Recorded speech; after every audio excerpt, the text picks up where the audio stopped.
finishes off in style. A magnificent strike into the crowd. வணக்கம் நண்பர்களே, welcome to my channel cocktail furious. So test match season start ஆக போகுது. So obviously test match Jersey போட்டே ஆகணும். And S, ரொம்ப எக்ஸைட்டடாக இருக்கேன். India versus England test series start ஆக போகுது நாளைக்கு. அண்ட் ஃபர்ஸ்ட் டெஸ்ட் மேட்ச் ஹைதராபாத்ல நடக்க போது உங்க எல்லாருக்குமே தெரியும். அண்ட் பிளேயிங் 11 இந்தியாவோடதும் இங்கிலாண்டோடதும் பத்தி நம்ம கண்டிப்பா டீட்டெயிலாக டிஸ்கஸ் பண்ணலாம். பட் அதுக்கு முன்னாடி சில விஷயங்கள்லாம் நான் சொல்லணும்னு ஆசைப்படுறேன். ஸோ முதல்ல ஹைதராபாத்தோட வெதர் கண்டிஷன்ஸ் எப்படி இருக்க போகுது? 5 நாளுமே வந்து பார்த்தீங்கன்னா சூப்பர் வெதர் கண்டிஷன்ஸ், நல்ல ஹாட் அண்ட் சன்னியாக இருக்க போது. So good conditions to play cricket. So அதனால மழை எந்த ஒரு பிரச்சனையுமா உள்ள வராது. ஸோ குட் கண்டிஷன்ஸ் 5 நாளுமே வந்து பார்த்தீங்கன்னா மழை கிடையாது. ஸோ அது ஒரு பாசிட்டிவான ஒரு விஷயம். அண்ட் செகண்ட் முக்கியமான ஒரு விஷயம், ஹைதராபாத் பிச் எப்படி இருக்க போகுது? ஜென்ரலாகவே வந்து பார்த்தீங்கன்னா ஹைதராபாத் பிச் ஒரு நல்ல பேட்டிங் விக்கெட்டுங்க. அதாவது டிபிக்கல் ஸ்பின் ஃப்ரெண்ட்லி விக்கெட் கிடையாது ஹைதராபாத். என்னைக்குமே ஒரு நல்ல ஒரு பேட்டிங் விக்கெட். ஆவரேஜ் ஸ்கோரே வந்து பார்த்தீங்கன்னா 400 இருக்கும். ஸோ அந்த அளவுக்கு ஒரு நல்ல ஒரு பேட்டிங் ஃப்ரெண்ட்லி விக்கெட். மேபி இந்த சீரீஸ்க்கு வந்து பார்த்தீங்கன்னா கொஞ்சம் டிஃப்ரெண்ட்டாக ட்ரை பண்ணலாம். கிரவுண்ட்ஸ்மேன் லைக் கொஞ்சம் ஸ்பின் இன்னும் கொஞ்சம் அதிகமாக எடுக்கிற மாதிரி ட்ரை பண்ணலாம். பட் எனக்கு தெரிஞ்சு இந்த பிச் வந்து ஒரு 2 டேஸ்லயோ இல்லை 3 டேஸ்லயோ முடியுன்றது வந்து எனக்கு டவுட் தான். ஸோ கண்டிப்பா பேட்டிங் ஓரளவுக்கு டீசெண்டா இருக்கும் இந்த பிச்சில். அண்ட் இந்தியா வந்து மொத்தமாவே 5 டெஸ்ட் மேட்ச் தாங்க இந்த ராஜீவ் காந்தி இன்டர்நேஷனல் ஸ்டேடியம்ல விளையாடி இருக்காங்க. இதுல 4 மேட்ச் வின் பண்ணிருக்காங்க, 1 மேட்ச் டிரா. ஸோ லாஸ்டா நம்ம 2018 வெஸ்ட் இண்டீஸோட வின் பண்ணி வெஸ்ட் இண்டீஸை வச்சு செஞ்சோம். அண்ட் இந்த கிரவுண்ட்ல வந்து பெஸ்ட் ரெக்கார்ட் பேட்டிங்ல வந்து யார் வச்சிருக்காங்கன்னா செட்டேஸ்வர் புஜாரா தாங்க. 5 மேட்ச்ல 500 ரன் மேல அடிச்சிருக்காரு அந்த மனுஷன். பட் அன்பார்ச்சுனேட்லி இப்போ ஸ்குவாட்ல அவர் இல்ல. அண்ட் முரளி விஜய் ஒரு செஞ்சுரி போட்டிருக்காரு இந்த கண்டிஷன்ஸ்ல. And at the same time bowling wise எடுத்துட்டீங்கன்னா நம்மளுக்கு ஒரு மிகப்பெரிய அட்வான்டேஜ் இருக்கு. என்னன்னு பாத்தீங்கன்னா ரவிச்சந்திரன் அஸ்வின் 4 மேட்ச் போட்டு 27 விக்கெட். அவர் தான் ஹையஸ்ட் விக்கெட் டேக்கர் இந்த கிரவுண்ட்ல. ஸோ டெஃபினட்டா அஸ்வின் வந்து போலிங் போடும்போது இந்த ரெக்கார்ட்ஸ் எல்லாமே அவர் மைண்ட்ல இருக்கும். இது ஒரு பெரிய பாசிட்டிவாகவும் அமையலாம். ஸோ கண்டிப்பா அஸ்வினுக்கு ஒரு ஏஜ் இருக்கு இந்த டெஸ்ட் மேட்ச் ஸ்டார்ட் ஆகும்போது. ஏன்னா சின்ஸ் ஆல்ரெடி 27 விக்கெட்ஸ் இந்த கண்டிஷன்ஸ்ல அவர் எடுத்திருக்காரு. So this is one. And இப்போ பிளேயிங் 11 என்னவா இருக்க போகுது? ஸோ உங்களுக்கே நல்லா தெரியும், விராட் கோலி 2 டெஸ்ட் மேட்ச் விளையாட மாட்டாரு due to personal reasons. And Rajat பட்டிதாரை வந்து ரீப்ளேஸ்மெண்டா எடுத்திருக்காங்க. அண்ட் ரஜத் பட்டிதார் ஸ்ட்ரெயிட்டா 11ல விளையாடுவாரான்னு கேட்டீங்கன்னா சத்தியமா கிடையவே கிடையாது. ஸோ இந்தியாவோட பிளேயிங் 11 பார்க்கும்போது ஸ்டார்டிங்ல டெஃபினட்டா ரோஹித் சர்மா அண்ட் எஸ்எஸ்வி ஜெய்ஸ்வால்ங்க. அதுல எந்த பேச்சுமே கிடையாது. லெஃப்ட் ரைட் காம்பினேஷன் 2 பேருமே வந்து பாத்தீங்கன்னா ரீசென்ட் டைம்ஸ்ல அக்ரெசிவா விளையாடுறாங்க. அண்ட் ஜெய்ஸ்வாலோட பேட்டிங்காக தான் நான் ரொம்ப ஆவலா காத்துட்டு இருக்கேன். ஏன்னா இதுதான் வந்து பாத்தீங்கன்னா ஒரு ஃபர்ஸ்ட் டைம் இந்தியால அவர் வந்து மேட்ச் விளையாட போறாரு டெஸ்ட் மேட்சஸ். இது முன்னாடி அவையில தான் விளையாடி இருக்காரு. வெஸ்ட் இண்டீஸ்ல டெபியூட் பண்ணாரு, அப்புறம் சவுத் ஆப்பிரிக்கா விளையாடினாரு. இப்போ இந்தியால முதல் முறையா எஸ்எஸ்வி ஜெய்ஸ்வால் விளையாட போறாரு. வேறஸ் அந்த கண்டிஷன்ஸ் தான் கொஞ்சம் பேட்டிங் டஃபா இருக்கும். பட் இந்தியா கண்டிஷன்ஸ் போது கொஞ்சம் பேட்டிங் பெட்டரா நீங்க விளையாடலாம். அந்த கண்டிஷன்ஸ் நல்லா இருக்கிறதுனால கொஞ்சம் நல்லாவே விளையாடலாம் பேட்டிங். ஸோ இதை எப்படி ஜெய்ஸ்வால் யூஸ் பண்ணுவாரு, ஸ்பின்னர்ஸ் எப்படி விளையாட போறாருன்றதும் நான் பொறுத்து இருந்து பார்க்கணும். ரொம்ப ஆவலா வெயிட் பண்ணிட்டு இருக்கேன். அண்ட் ரோஹித் சர்மா பத்தி நம்ம பேச தேவையே இல்லை. ஹிட்மேன், அவரோட கேம் என்னைக்குமே அட்டாக்கிங் தான். So that is one. And number 3ல Shubman Gill very very important to test அவருக்கு. ஏன்னா டெஸ்ட் கிரிக்கெட்ல இன்னும் அவர் வந்து பாத்தீங்கன்னா பெருசா சாதிக்கல. அதாவது இந்தியன் கிரிக்கெட்டர் ஆஃப் த அவார்ட்லாம் வாங்கினாரு இப்போ ரீசெண்ட் டைம்ல. பட் ஒன் டே கிரிக்கெட் அவரோட ஃபார்மெட் வேற லெவல். 63 மேல ஆவரேஜ் வச்சிருக்காரு. T20ல ஒன்றும் பெருசா அவர் ஒன்றும் பாத்தீங்கன்னா ஸ்டெபிளைஸ் ஆகல. டெஸ்ட் கிரிக்கெட்லயும் வந்து பாத்தீங்கன்னா இப்பதான் வந்து ஓரளவுக்கு ஏதோ விளையாடிட்டு இருக்காரு. பட் ரீசெண்ட் டைம்ஸ்ல ரொம்ப ஒரு மாதிரி போரான ஃபார்ம்ல தான் இருக்காரு. ஸோ இந்த 2 டெஸ்ட் மேட்சுமே ரொம்ப ரொம்ப crucial for Shubman Gill. And number 4 Virat Kohli விளையாட வேண்டிய இடம் கண்டிப்பா ஸ்ரேயாஸ் ஐயர் தான் விளையாட போறாரு. அது கன்ஃபார்மா தெரியும். ஸ்ரேயாஸ் ஐயர் மேபி ஃபாஸ்ட் போலிங்ல வந்து பாத்தீங்கன்னா லைக் கொஞ்சம் கஷ்டப்படலாங்க. ஆனா ஸ்பின்னர்ஸ் சூப்பரா விளையாடுவாரு. ஏன்னா இந்தியாவில பொறுத்த வரைக்கும் ஒரு ரெக்கார்டு பாத்தீங்கன்னா நல்லா இருக்கு. 47 மேல வச்சிருக்காரு. இந்தியாவில பொறுத்த வரைக்கும் அவே கண்டிஷன்ஸ்ல தான் அவர் தன்னதி இருக்காரு. And moreover very good player of spin. So அதுவும் நான் ரொம்ப அவளா வெயிட் பண்றேன், எப்படி வந்து என்ன மாதிரி அப்ரோச் வந்து ஐயர் எடுக்க போறாருன்னு சொல்லிட்டு.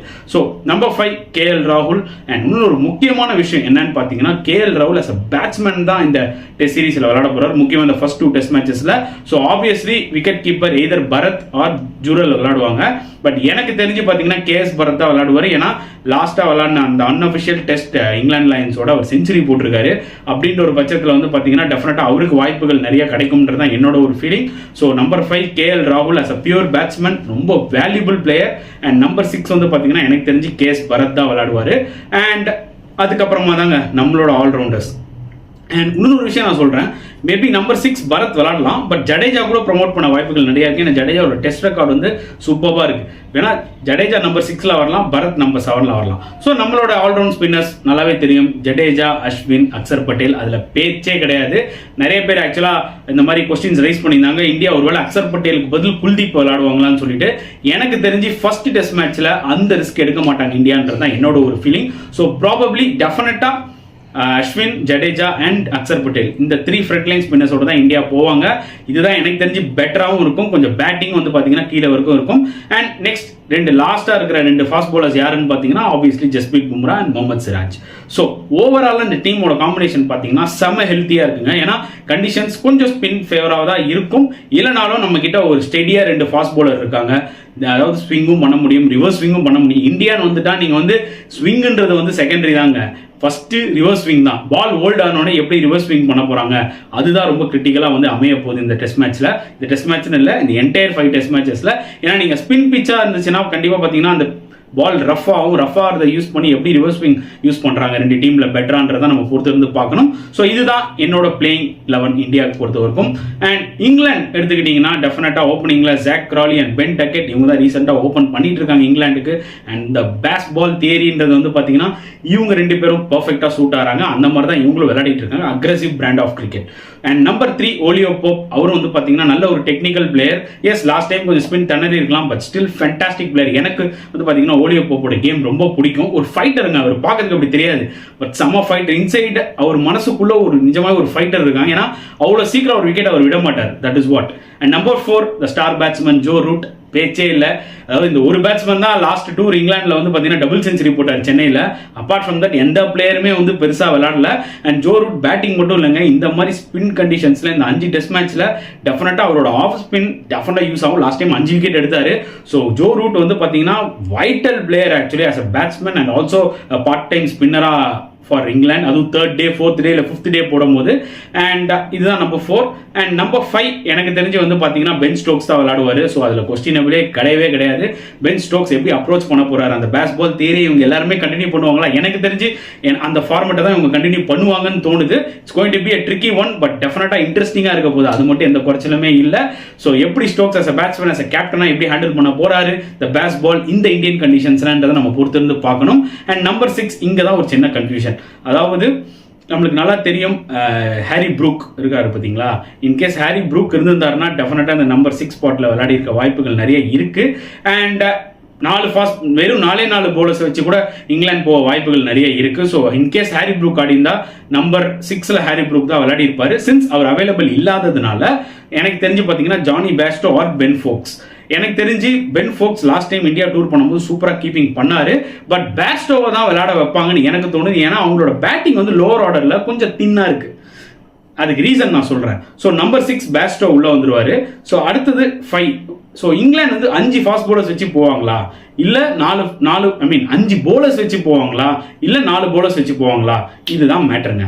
ஸோ எனக்கு தெரிஞ்சு ஸ்பின்னு எடுத்துக்கிட்டீங்கன்னா ஜாக் லீச் நம்பர் 1 ஸ்பின்னர். அவங்களுக்கு லெஃப்ட் ஆர்ம் ஸ்பின்னர் கண்டிப்பா வெப்பன் அவர் தான்.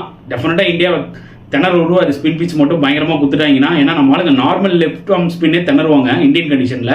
அதுவும் ஜாக் லீச்லாம் வந்து ஸ்டெம் டு ஸ்டெம்ப் அவரும் ஜடேஜா மாதிரி போடுற ஆள் தான். அந்த ஒரு கர்வ் இருக்கும். ஸோ ப்ராபப்ளி ஜாக் லீச் வந்து பார்த்தீங்கன்னா நிறைய விக்கெட்ஸ் எடுக்கலாம் அந்த கண்டிஷன்ஸ்ல. அவர் தான் நம்பர் 1 ஸ்பின்னர் இப்போதைக்கு இங்கிலாந்துக்கு. அண்ட் அடுத்தது டாம் ஹார்ட்லி. அவரும் டொமஸ்டிக் கிரிக்கெட்ல நல்லா ஸ்பின் போட்டுட்டு இருக்காரு. அவரும் விளையாடலாம். எனக்கு தெரிஞ்ச 2 ஸ்பின்னர்ஸ் வச்சு விளையாடுவாங்க கண்டிஷன்ஸ் கம்ப்ளீட்டா ஸ்பின் ஓரியன்டா இருந்துச்சுன்னா. அண்ட் ஃபாஸ்ட் போலிங் எடுத்துக்கிட்டீங்கன்னா டெஃபினட்டா Anderson, Robinson and mark would. So இதுதான் உங்களோட வந்து பிளேயிங் 11 இருக்கும். இல்ல நாங்க 4 பவுலர் வச்சு போறோம் அப்படின்னு இங்கிலாந்து டிசைட் பண்ணாங்கன்னா, எதுக்குன்னா உங்க பேட்டிங்கை ஸ்ட்ரென்தன் பண்ணணும்னா டெஃபினட்டா எனக்கு தெரிஞ்சு வந்து பாத்தீங்கன்னா அவங்க எப்படி நம்பர் 6ல பேஸ்டோ விளையாடுறாங்களோ அந்த மாதிரி நம்பர் 7ல இன்னொரு ஒரு பேட்ஸ்மேனை டெஃபினட்டா உள்ள சேர்ப்பாங்க. மேபி அது வந்து டேன் லாரன்ஸா கூட இருக்கலாம்.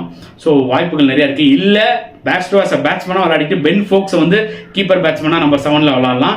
ஒரே ஒரு ஸ்பின்னர் ஜாக் லீச் மட்டும் விளையாடலாம். அண்ட் மிச்சம் இருக்கிற 3 ஃபாஸ்ட் பவுலர் வச்சு கூட விளையாடலாம். ஏன்னா அவங்களுக்கு வந்து செகண்ட் ஸ்பின்னரா பார்ட் டைம் போடுறதுக்கு வந்து நிறைய பேர் இருக்காங்க. லைக் ஜோ ரூட் போடுவாரு.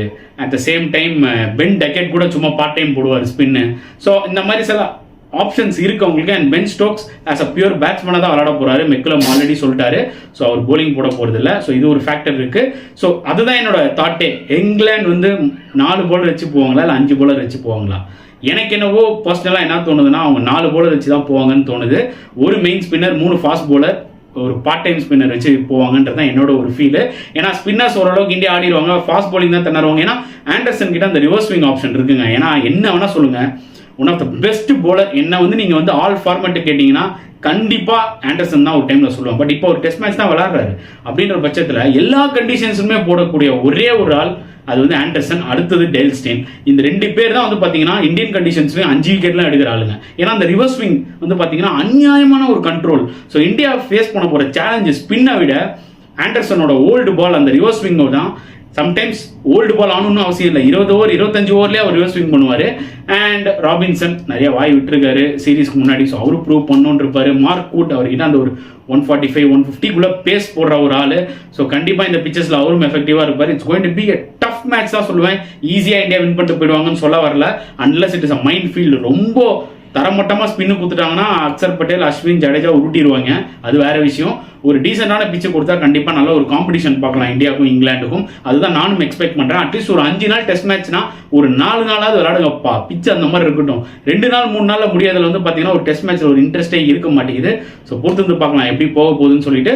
ஸோ பேஸ்பால் தியரி கண்டினியூ பண்ணுவாங்களா இங்கிலாந்து, அண்ட் இந்தியா எந்த அளவுக்கு டாமினேட் பண்ண போறாங்க, ஸ்பின் மூலியமா டாமினேட் பண்ண போறாங்களா, இல்லை அவங்க பேட்டிங் மூலியமா டாமினேட் பண்ண போறாங்களா, இது எல்லாமே நீங்க வந்து இந்த கருத்துக்கள்லாம் கமெண்ட் செக்ஷன்ல போடலாம். இந்த வீடியோ பிடிச்சிருந்தா லைக் பண்ணுங்க, ஷேர் பண்ணுங்க, முடிஞ்சா சப்ஸ்கிரைப் பண்ணுங்க.